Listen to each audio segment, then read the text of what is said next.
There is an indefinable, mysterious power that pervades everything. I feel it, though I do not see it.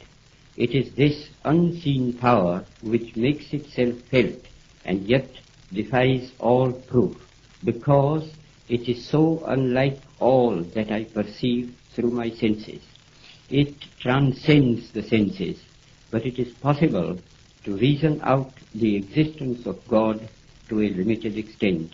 Even in ordinary affairs, we know that people do not know who rules or why and how he rules. And yet they know that there is a power that certainly rules. In my tour last year in Mysore, I met many poor villagers, and I found upon inquiry that they did not know who ruled Mysore. They simply said, some god ruled it. If the knowledge of these poor people was so limited about their ruler, I, who am infinitely lesser in respect to God than they to their ruler, need not be surprised if I do not realize the presence of God, the King of Kings. Nevertheless, I do feel, as the poor villagers felt about Mysore, that there is orderliness in the universe. There is an unalterable law governing everything and every being that exists or lives. It is not a blind law, for no blind law can govern the conduct of living beings. And thanks to the marvelous researches of Sir J.C. Bose, it can now be proved that even matter is life. That law, then, which governs all life is God. Law and the lawgiver are one. I may not deny the law or the lawgiver because I know so little about it or him. Just as my denial or ignorance of the existence of an earthly power will avail me nothing, even so my denial of God and his law will not liberate me from its operation, whereas humble and mute acceptance of divine authority makes life's journey easier, even as the acceptance of earthly rule makes life under it easier. I do dimly perceive that whilst everything around me is ever changing, ever dying, there is underlying all that change a living power that is changeless, that holds all together, that creates, dissolves, and recreates.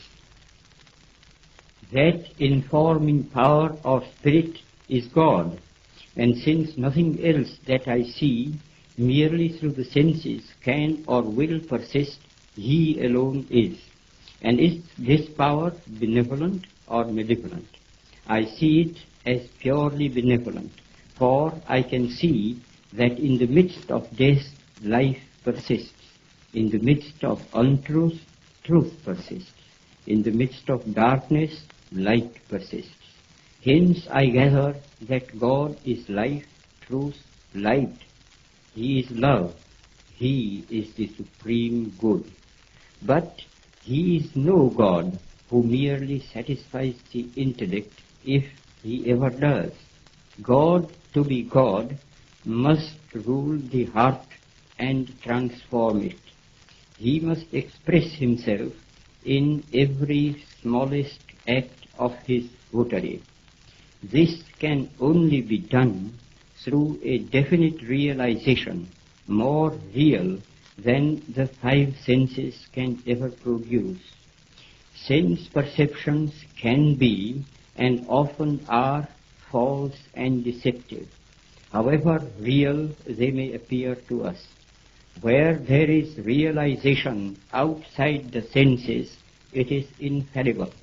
It is proved not by extraneous evidence, but in the transformed conduct and character of those who have felt the real presence of God within.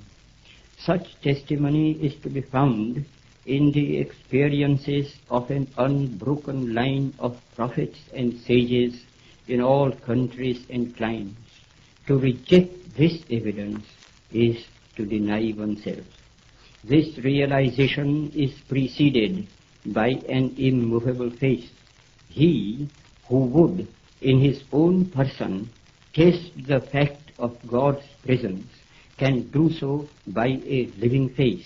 And since faith itself cannot be proved by extraneous evidence, the safest course is to believe in the moral government of the world, and therefore in the supremacy of the moral law, the law of truth and love.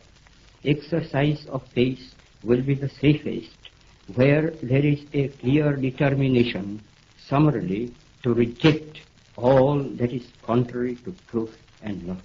I confess that I have no argument to convince through reason. Faith transcends reason. All I can advise is not to attempt the impossible.